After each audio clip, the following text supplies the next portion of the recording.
আসসালামু আলাইকুম, সবাই কেমন আছেন? আলহামদুলিল্লাহ, আপনাদের দোয়া আমি অনেক ভালো আছি। আয়াত মমস ব্লগ দেখার জন্য সবাইকে স্বাগতম জানাচ্ছি। হাই এভরিওয়ান, আজকে কিন্তু আমি আমার পাবদা মাছ নিয়ে হাজির।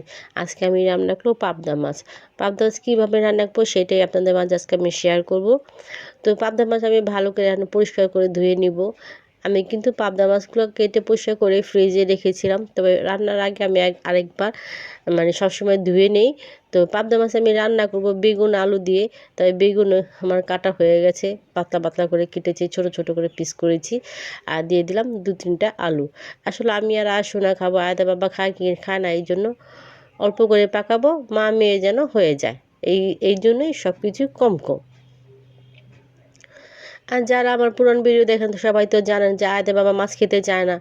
এই জন্য মাছটা রান্না করলেও কম রান্না করতে হয়, কারণ সে একবেলা খেলে আরেকবেলা খায় না।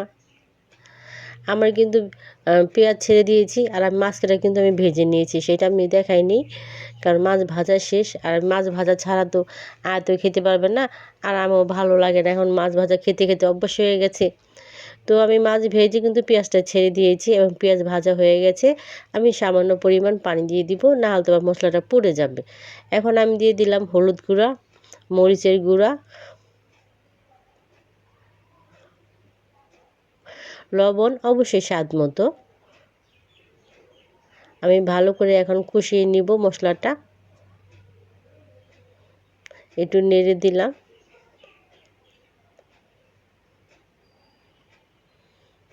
আমার কিন্তু মশলাটা কষানো হয়ে গেছে, দেখলেই বোঝা যায়, আর তেলটা উপরে চলে আসছে, যেহেতু অল্প তরকারি এবং অল্প মশলাই এখানে। এখন আমি বেগুন আর আলু দিয়ে দিলাম, ভালো করে কষিয়ে নিব, মশলার সাথে ভালো করে মিশিয়ে নিই।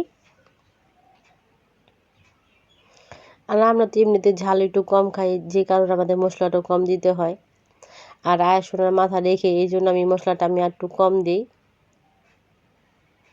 আমার কিন্তু সবজি কষানো হয়ে গেছে, দেখেন বেগুন আলু একদম আমি ভাজা ভাজা করে নিয়েছি, দিয়ে দিলাম টমেটো। এখন আমি আরেকটু ভাজা ভাজা করে নিব। ভাজা ভাজা করলে কী হয়, ঘ্রাণটা সুন্দর আসে, এই জন্য আমি ভালো করে কষিয়ে একদম শুকনো শুকনো করে তারপরে আমি ভেজেছি। একটু পরিমাণেও কিন্তু পানি নেই, এই যে দেখছেন, একেবারে আমি ভাজা ভাজা করে নিয়েছি। এখন আমি যেহেতু ভালো করে ভেজে নিয়েছি, এখন আমি পানি দিয়ে দিব।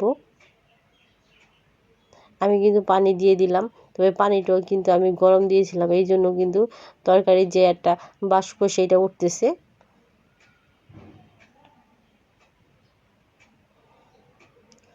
যেহেতু বেগুন সিদ্ধ হইতে সময় কম লাগবে, এই জন্য পানিটা আমি কম দিব। আমি পানি কিন্তু দিয়ে দিলাম, আর কালারটা দেখেন কত সুন্দর আসছে। বেগুন, টমেটো, আলু 2-3টা সবজি মিশিয়েই ভালো একটা তরকারি হয়ে যাবে আজকে, টেস্টি একটা খাবার হবে। তবে আমার জন্য খুব মজাদার একটা তরকারি হয়েছে। আমার কিন্তু রান্নাটা মোটামুটি শেষ হয়ে গেছে, আর মাছটাও কিন্তু আমি ছেড়ে দিলাম, ভাজা মাছটা যেটা তুলে রেখেছিলাম। এখন আমি ধনেপাতা ছিটিয়ে দিলাম। ধনেপাতা ছিটিয়ে আমি তরকারি নামিয়েও ফেললাম। কেমন হলো অবশ্যই কমেন্ট করে জানাবেন। বেগুন আলু দিয়ে পাবদা মাছের ঝোল এইভাবে যদি খেতে চান তবে অবশ্যই খাবেন এবং খেয়ে দেখবেন কেমন হয়। তো আমি খেয়েছি, আমার কাছে অনেক ভালো লেগেছে, আমার আয়াসনও খেলো।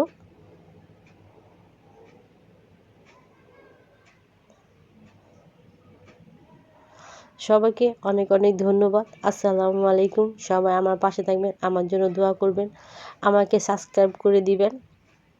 আপনাদের ভালোবাসাই আমাদের প্রয়োজন। সবাইকে অনেক অনেক ধন্যবাদ। আল্লাহ হাফেজ।